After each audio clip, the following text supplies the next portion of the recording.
Good morning, a blessed day to everyone. Blessed day, friends. Ayan na, this morning spiritual food ulit tayo. So I just want to share this one passage from the book of Mark, chapter 8, verse 38. Ang sabi dito, "If anyone is ashamed of me and my words in this adulterous and sinful generation, the Son of Man will be ashamed of them when He comes in His Father's glory with the holy angels." Ayan, minsan hindi natin nauunawaan yung mga salita ng Diyos, but we are really blessed because sa guidance ng Holy Spirit, if we truly seek the kingdom of God, talagang meron at magkakaroon tayo ng guidance to understand the Word of God. Alam niyo mga kaibigan, alam niyo mga kapatid, mga friends, sa book of Mark chapter 8 verse 38, sabi dito, wag nating ikahiya ang salita ng Panginoong Diyos. So kung dati ako, sa mga nakakakilala sa akin, ako yung taong isa sa mga nagko-condemn sa mga taong nakakilala sa Panginoon.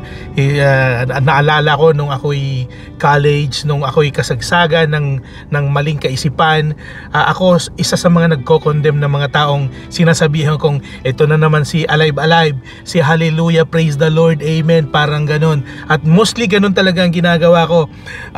Hindi ko lubos maunawaan ang pinagsasabi ko noon, at ako ay patuloy na nagko-condemn sa Lord.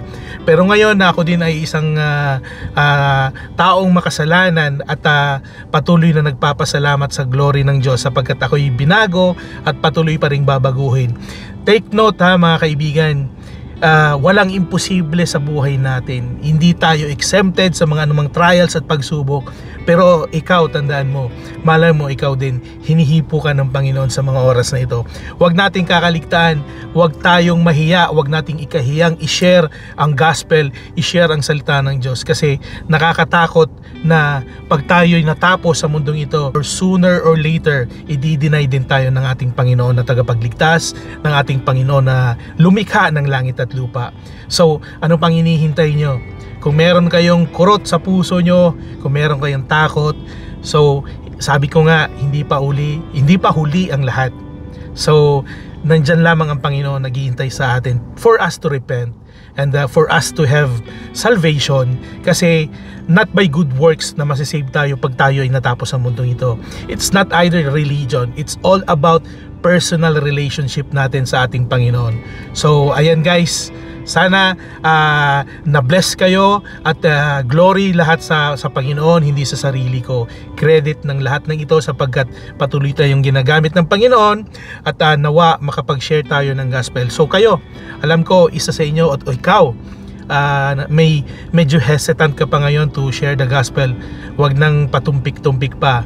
Wala na tayong oras, di ba? Kailangan ng Panginoon ng maraming workers sa panahong ito, lalong-lalo na sa mga nangyayari sa mundong ibabaw. Masyado nang magulo at malapit nang dumating ang Panginoon. This is just a reminder to each and every one of us na walang imposible sa Panginoon. Hindi tayo ikukondem ng Lord. And always remember friends, sa Panginoon, sa Lord walang condemnation. Kung sa tao maraming mabilis mag-judge sa atin, sa Panginoon, He will never leave us nor forsake us. All we have to do is to have a repentance and ask for forgiveness and to use us for His glory. So yun lamang po mga kaibigan. A blessed day, a blessed afternoon kung saan man sulok kayo ng mundo. Purihin ng Diyos sa buhay nyo at ingatan nawa kayo. God bless. To God all the glory.